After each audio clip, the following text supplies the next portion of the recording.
तो हम लोगों ने लास्ट टॉपिक क्या पढ़ा था भाई?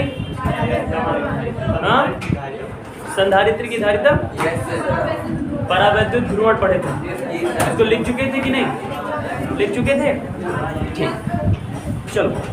तो आज का अपना अगला हेडिंग है, बड़ा इंपॉर्टेंट है लला, मोस्ट इंपॉर्टेंट हेडिंग है बच्चों,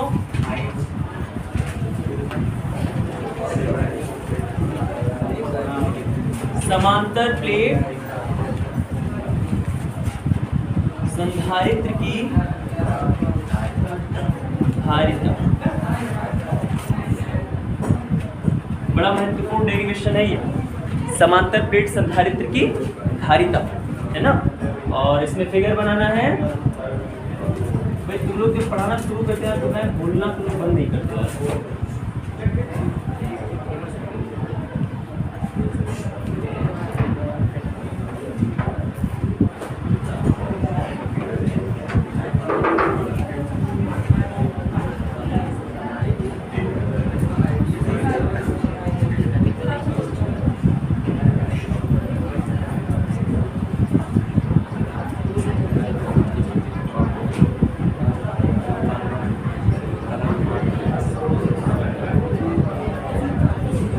बगल वाली क्लास से दूसरा मार्क कर लियो।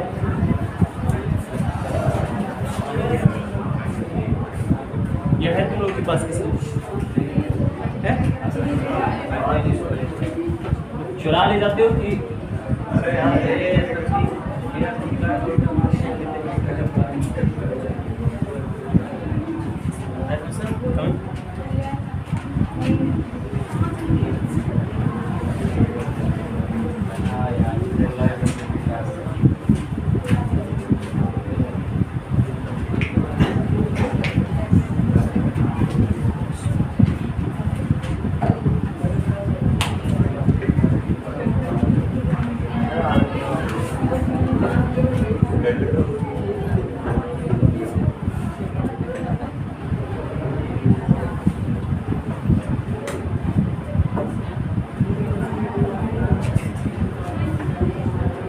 चलो बच्चों ऐसे फिगर बनाओ,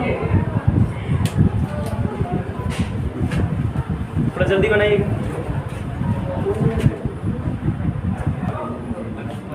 चलो पहले समझ ले। ठीक बच्चों, मैंने आप लोगों को संधारित्र पढ़ाया है ना। संधारित्र में मैंने आपसे कहा था कि संधारित्र एक ऐसा संयोजन है जिसकी सहायता से आप किसी चालक के आकार में बिना परिवर्तन किए उस पे आवेश की ग्रहण होने की क्षमता बढ़ा सकते हैं, अर्थात उसकी धारिता बढ़ा सकते हैं, है ना। अब देखो, हमारे पास एक समांतर प्लेट संधारित्र है, जिसका सीधा सा मतलब है एक संधारित्र है जिसकी दो प्लेटें हैं जो एक दूसरे के पैरेलल रखी हुई है। हमें उसकी धारिता बतानी है, ठीक है। देखो इधर, इस प्लेटों का नाम एक्स वाई रख देते हैं। एक काम करो, इसका नाम एक्स रख दो, इस प्लेट का नाम वाई। चलो अब देखो, मान लिया हमारे पास दो प्लेटें हैं एक्स और वाई। ये प्लेटें किसकी हैं? संधारित्र की। और ये प्लेटें एक दूसरे के पैरेलल रखी भी जाती हैं, है यहाँ पे, ठीक है।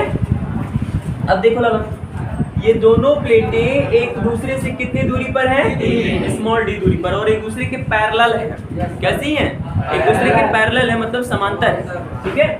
अब देखो भाई, मैंने संधारित्र में सारा मैटर समझाया हुआ है कि प्लेटों को हम, दो प्लेटें होती हैं, एक प्लेट को हम लोग अपने आवेश स्रोत से और दूसरी प्लेट को किसे? पृथ्वी से कनेक्ट कर देते हैं। तो ऐसे कर दिए, ठीक है। अब देखो हम लोग क्या कर रहे हैं बच्चों, पहले प्लेट के पहले प्लेट जो है इसको हमने आवेश स्रोत से कनेक्ट कर दिया, और कनेक्ट कर देने के बाद हम आवेश स्रोत से पहले वाले प्लेट पर कितना चार्ज भेज दिए? +Q। तो प्रेरण होगा, क्या होगा बच्चों? प्रेरण होगा। और प्रेरण होने में होता क्या है? देखो, अगर तुमने पहले प्लेट को, चालक का होगा ना भाई, चालक का होगा ना, तो पहले प्लेट को जब आपने आवेश +Q दिया, और किसकी मदद से दिया है? आवेश स्रोत से, तो चालक पर आवेश सरफेस पर एक समान रूप से फैलता है ना। तो यहाँ भी इस प्लेट पर पूरा आवेश एक समान रूप से क्या होगा बच्चों? फैल जाएगा। आई बात समझ में? ये +Q का चार्ज पूरे सरफेस पर एक समान रूप से बिखर गया, फैल गया। अब लाला यहाँ देखो, इस प्लेट से सारी वैद्युत बल रेखा दूसरी वाली प्लेट पर चलती है, और यहाँ होता क्या है? जब यहाँ की वैद्युत बल रेखाएं दूसरी वाले प्लेट पर पहुंचती हैं तो जो हमारा प्लेट है उसके भीतर वाली सतह पर, जैसे अगर आपका ऐसे प्लेट है ना भाई, मान लेते हैं कि अपना ऐसे अगर प्लेट है, ठीक है, तो एक सतह ये है, दूसरी सतह ये है, दो सतह है ना, ठीक है। तो भाई ये अगर एक प्लेट इधर है तो ये भीतरी सतह होगा, वो बाहरी सतह है। तो ये भीतरी वाले सतह पर चार्ज -q आ जाता है और बाहरी सतह पर चार्ज +q आ जाता है। इस प्रकार से पूरा प्लेट मिलकर के न्यूट्रलाइज हो जाता है, ठीक है। लेकिन बाहर पॉजिटिव चार्ज आया है ना, लेकिन बाहर वाले प्लेट का संबंध कहाँ से है? अर्थ से है। तो बाहर वाले प्लेट का संबंध अगर अर्थ से है तो सारा धनावेश पृथ्वी में जो इलेक्ट्रॉन है उनके द्वारा डिस्चार्ज कर दिए जाएंगे। तो इस प्रकार से हमारी प्लेट x पर खाली प्लेट x पर आवेश +q रह जाता है और प्लेट y पर आवेश -q रह जाता है, ठीक है। अब हमें लाला डेरिवेशन, ये तो इसका कंसेप्ट कंटेंट हो गया कि इसमें क्या क्या हो रहा है। अब बात करते हैं कि हमको निकालना क्या है। हमको इस संधारित्र की धारिता निकालनी है। इस संधारित्र की क्या निकालनी है बच्चों? धारिता निकालनी है। अब ध्यान से समझे कि धारिता निकालने के लिए बेसिक चीजें क्या चाहिए होगी? आवेश और वोल्टेज। क्यों? दो ही चीज चाहिए ना। एक चाहिए समांतर प्लेट संधारित्र को कितना आवेश दिए हो, और दूसरा चाहिए कि उनके प्लेटों के बीच में कितना वोल्टेज है। और जैसे तुमको आवेश और वोल्टेज मिल जाएगा तुरंत आप C = Q/V करोगे, धारिता मिल गया कि नहीं मिल गया? मिल गया ना, ठीक है। तो यहाँ हमें यही काम करना बच्चों। चार्ज हमारे हाथ में है, चार्ज हम ही तो दे रहे हैं उसको, तो चार्ज निकालने की जरूरत है नहीं। चार्ज का निकालने की जरूरत है भाई, चार्ज तो तुम खुद ही दे रहे हो ना, +q, तो तुमको पता है चार्ज क्यों है। निकालना क्या पड़ेगा? वोल्टेज। और वोल्टेज आएगा कैसे? प्लेटों के बीच में लाला वैद्युत क्षेत्र आता है। प्लेटों के बीच में क्या आता है? मैंने दूसरे चैप्टर में पढ़ाया हुआ है। और अगर प्लेटों के बीच में वैद्युत क्षेत्र आ रहा है तो वैद्युत क्षेत्र के कारण विभव भी आएगा। मैंने आप लोगों को विभव प्रवणता पढ़ाया हुआ है ना, ठीक है। तो प्लेटों के बीच में अगर वैद्युत क्षेत्र आ रहा है तो E = V/D के हिसाब से वोल्टेज भी आएगा। यानी अगर वोल्टेज निकालना है तो वोल्टेज निकालने के लिए अपने को वैद्युत क्षेत्र की तीव्रता निकालनी पड़ेगी। जब हम वैद्युत क्षेत्र की तीव्रता निकाल पाएंगे तब जाकर के वोल्टेज मिलेगा हमको। आई बात समझ में? यानी टोटल फोकस कहाँ करना है? प्लेटों के बीच के वोल्टेज, प्लेटों के बीच के वोल्टेज। आई बात समझ में? चलो निकालते हैं। हाँ बच्चे,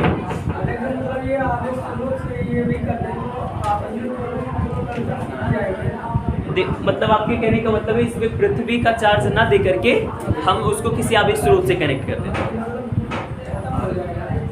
देखो नहीं, खत्म नहीं होगा, ऐसा नहीं है। देखिए दूसरा वाला जो प्लेट होता है उस प्लेट पर ऋणावेशित चार्ज चाहिए होगा, तो आप जिस स्रोत से कनेक्ट कर रहे हो उसको ऋणावेशित चार्ज से कनेक्ट कर दो, काम होगा आपका भाई। आई बात समझ में? खत्म नहीं हो सकता, ठीक है। पृथ्वी ना कनेक्ट करके अगर आप चाह रहे हैं मैं आवेश स्रोत से कनेक्ट कर दूं, बिल्कुल कर दीजिए, लेकिन वहाँ माइनस चार्ज कर दीजिए, क्योंकि संधारित्र के डेफिनेशन में मैंने आप लोगों को पढ़ा रखा है कि एक प्लेट पर धनावेशित और दूसरे पर ऋणावेशित होता है। आई बात समझ में? जिसके कारण यहाँ आंतरिक वैद्युत क्षेत्र, प्लेटों के अंदर वैद्युत क्षेत्र मिल पाता है। अगर दोनों पर धनावेशित आप चार्ज कर देंगे तो प्लेटों के अंदर का वैद्युत क्षेत्र शून्य भी हो सकता है। आई बात समझ में? तो इसी के नाते हमें एक प्लेट को धनावेशित, दूसरे प्लेट को ऋणावेशित रखना पड़ेगा। तो दूसरे प्लेट को पृथ्वी से ना कनेक्ट करके आप आवेश स्रोत से ही कर दीजिए, लेकिन माइनस वाले चार्ज से। आई बात समझ में? चलिए तो हाँ, अब डेरिवेशन देखते हैं इसका बच्चों। देखो मैंने कहा आपसे कि प्लेटों के भीतर एक वैद्युत क्षेत्र होता है, दूसरे चैप्टर में पढ़ा है इस चीज को। तो प्लेटों के भीतर का वैद्युत क्षेत्र E = सिग्मा/, और अगर प्लेटों के बीच कोई परावैद्युत पदार्थ भरा है तो ε0 × K हो जाएगा कि नहीं हो जाएगा? हो जाएगा। अच्छा, इसकी दिशा किधर से किधर को होती है? प्लस से माइनस की ओर, यानी धन प्लेट से ऋण प्लेट की ओर होती है कि नहीं बच्चों? धन प्लेट से ऋण प्लेट की होता है, होगा इधर। अब जरा देखो, आपको अगर प्लेटों के बीच की दूरी d है तो लाला विभवांतर कितना आएगा? V = E × T होगा। E का मान कितना अपने पास? सिग्मा/ε0 K × D हो जाएगा, ठीक है। अब बाबू अगर इस संधारित्र की धारिता C हो, वही निकालना है, पर मान रहे कि अगर C हो तो C बराबर बच्चों Q बटे V होता है ना, C बराबर Q, V की वैल्यू ने क्या फाइंड आउट किया, सिग्मा इंटू डी बटे एप्सिलॉन नॉट के। ये चला जाएगा ऊपर, चला जाएगा ना भाई, तो ये आ जाएगा C is equal to Q into epsilon nought के बटे सिग्मा इंटू डी। और वाला सिग्मा क्या है, आवेश का पृष्ठीय घनत्व है ना, और आवेश के पृष्ठीय घनत्व मैंने आप लोगों को पढ़ा रखा है, सिग्मा बराबर Q बटे A। पढ़े हो कि नहीं पढ़े हो, पढ़े है ना। तो यहाँ से लाला इस सिग्मा के स्थान पे रख सकते कि नहीं रख सकते, तो ये हो जाएगा Q बटे एप्सिलॉन नॉट के A, सॉरी K बटे इसके स्थान पे Q बटे A इंटू डी। Q से Q कैंसिल, A चला गया ऊपर, तो ये हो जाएगा C बराबर एप्सिलॉन नॉट के A बटे डी। ये आ जाता है समांतर प्लेट संधारित्र की धारिता के लिए फॉर्मूला। आई बात समझ में, ठीक है। चलिए लिख लेते हैं, अभी एक बार फिर समझाऊंगा तो बात और समझ में आ जाएगी। चलिए लिखिए,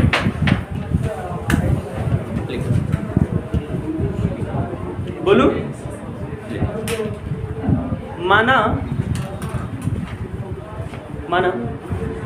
समांतर प्लेट संधारित्र की, माना समांतर प्लेट संधारित्र की, समांतर प्लेट संधारित्र की दो प्लेटें X तथा Y है, दो प्लेटें X तथा Y,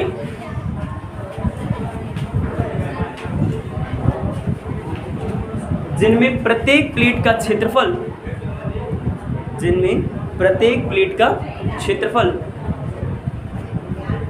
प्रत्येक प्लेट का क्षेत्रफल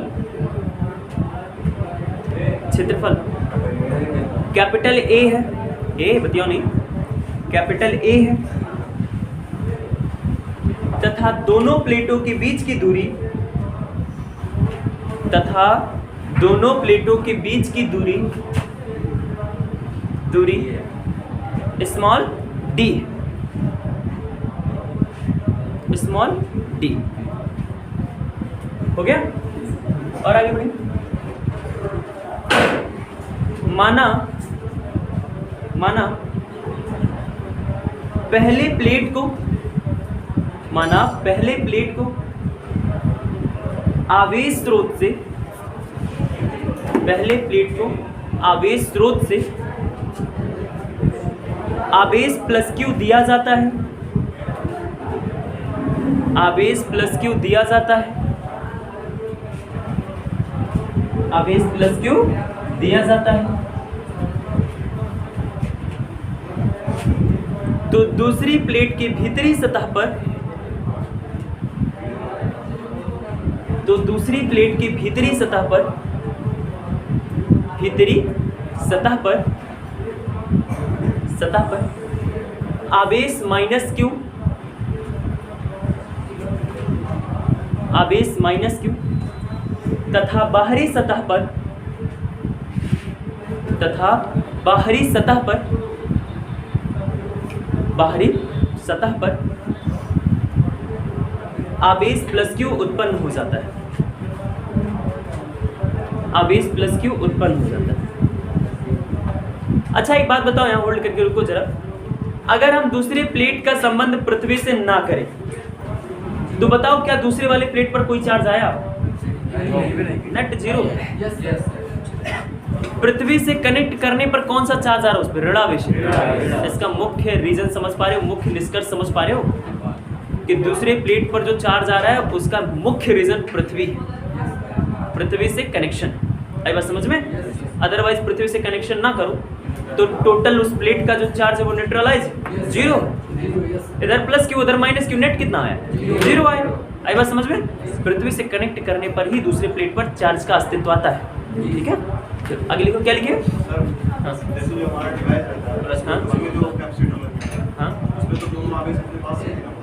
हाँ बिल्कुल। क्या चीज? पृथ्वी नहीं बिल्कुल, तो बिल्कुल। और क्या, जो आपकी बैटरी होती है उसमें प्लस माइनस दोनों के पोटेंशियल होते हैं ना सब।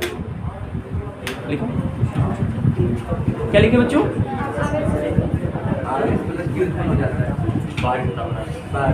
बाहरी प्लेट पर आवेश प्लस क्यू होता है। चूंकि बाहरी सतह का संबंध पृथ्वी से होने के नाते, बाहरी सतह का संबंध पृथ्वी से होने के नाते, मत लिखना, कारण लिखना।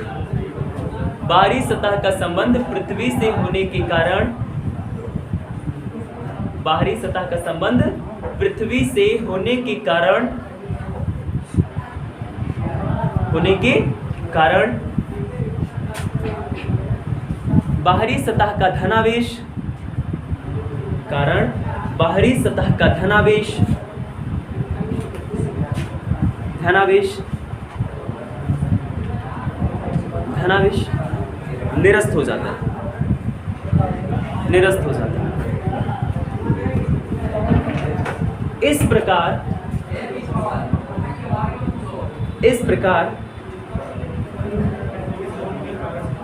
बाहरी सतह का धनावेश निरस्त हो जाता है। इस प्रकार प्लेटों पर आवेश क्रमशः प्लस क्यू तथा माइनस क्यू रह जाता है। इस प्रकार प्लेटों पर आवेश क्रमशः प्लस क्यू और माइनस क्यू रह जाता है। लिखते हो तो किसी किसी बतिया तो छटका दी मुंह में से तत्वा के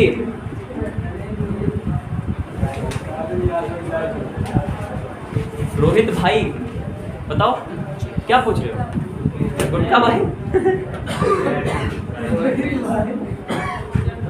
रोहित भाई बहुत फेमस इंसान है गुटखा भाई के नाम से। यूट्यूब पे देखे थे उसको, गुटखा भाई को। चलो आगे लिखे। क्या लिखे? क्या लिखे भाई? रह जाता है ना। लेकिन यदि प्लेटों के बीच, यदि प्लेटों के बीच क्या चीज? हाँ हाँ उसी के, यदि प्लेटों के बीच भरे पदार्थ का परावैद्युतांक, प्लेटों के बीच भरे पदार्थ का परावैद्युतांक कैपिटल के हो, कैपिटल के हो, तब परावैद्युतांक कैपिटल के हो, तब प्लेटों के भीतर का वैद्युत क्षेत्र, तब प्लेटों के भीतर का वैद्युत क्षेत्र E बराबर सिग्मा बटे एप्सिलॉन नॉट के न्यूटन प्रति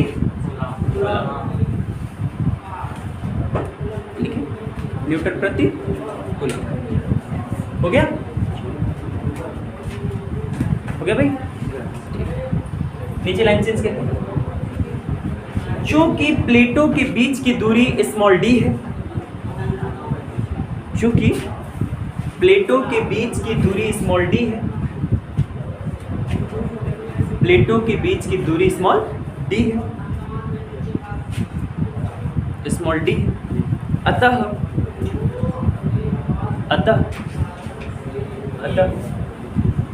प्लेटों के बीच उत्पन्न विभवांतर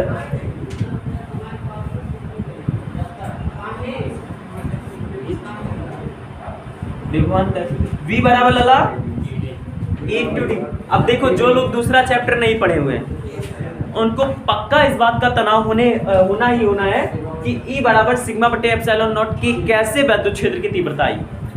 इस बात का पूरा डेरिवेशन दूसरे चैप्टर में कराए हुए हैं, आई बात समझ में? ठीक है, तो ये हो जाएगा लाला E बराबर सिग्मा बटे एप्सिलॉन नॉट के इनटू E, ये है प्लेटों के बीच उत्पन्न वैद्युत क्षेत्र, आई बात समझ में? और प्लेटों के बीच की दूरी D है और उत्पन्न वैद्युत क्षेत्र E है, तो भैया प्लेटों के बीच का विभवांतर हो जाएगा V बराबर E/D हो जाएगा। अब यहाँ से E का मान उठा करके चिपकाओ तो सिग्मा बटे एप्सिलॉन नॉट के इनटू D हो जाएगा भाई, है ना? और हमको पता है क्योंकि आवेश का पृष्ठीय घनत्व सिग्मा बराबर Q बटे A होता है, रखो यहाँ पे।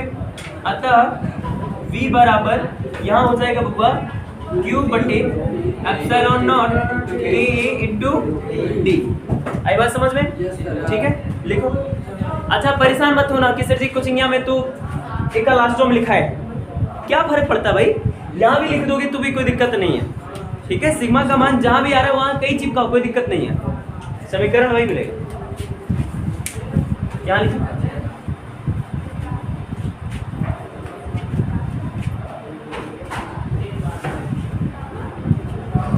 ओके, यहाँ तक पहुँच गए।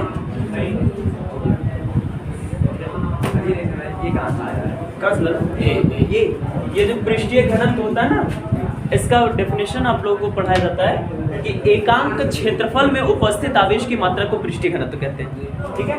तो अगर प्लेट का क्षेत्रफल कैपिटल ए है और प्लेट को दिया गया चार्ज क्यू है, तो एकांक आवेश पर एकांक क्षेत्रफल पर अगर आवेश निकालना है तो आवेश में टोटल क्षेत्रफल से भाग करना पड़ता है, ठीक है।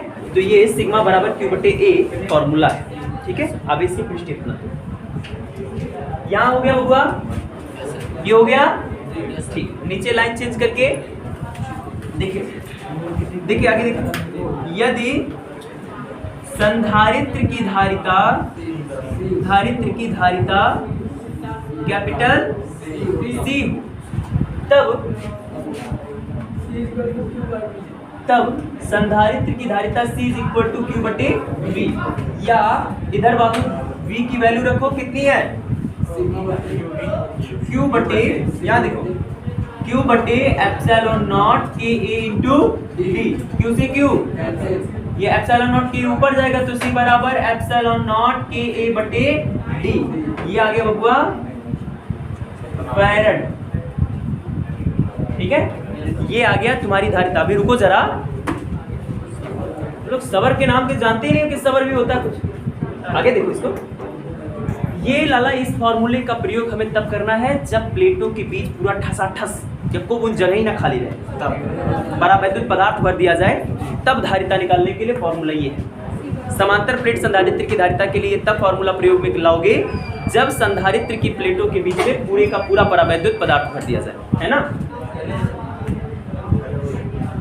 पदार्थ भर दिया जाए। हाँ लाला, अच्छा हाँ, मतलब पूरे का पूरा भरा हुआ है कहोगे तब भी सही है, क्योंकि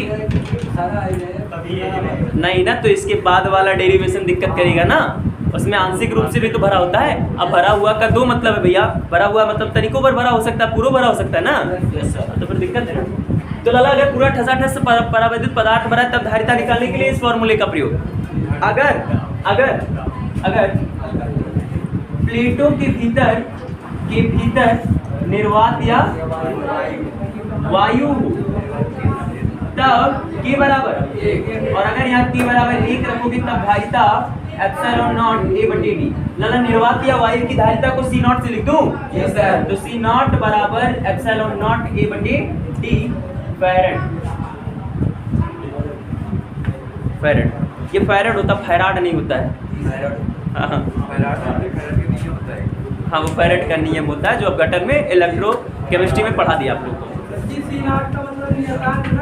नहीं लल्ला, सी नॉट का मतलब निर्वात या वायु की वैद्युत धारिता, ठीक है, ठीक है, इसको नोट कर लीजिए, बड़ा इंपॉर्टेंट डेरिवेशन है बच्चों, और पढ़ते हैं इसको कल। आज के लिए था।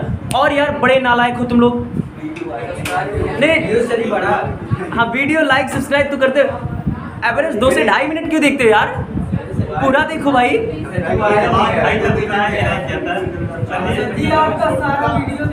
नहीं धन्यवाद, थैंक यू।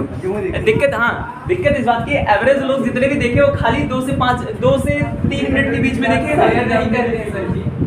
शेयर हुआ भाई, शेयर किए हुए 2 से 3 मिनट मत देखो यार, पूरा देखो, मेरा व्यूज नहीं जाएगा पूरा। निर्वात की बात क्या है, निर्वात या वायु हो तब, हाँ वायु, मतलब यहाँ कोई पदार्थ ना भर के कि पूरा खाली छोड़ दिया जाए, निर्वात या वायु तब।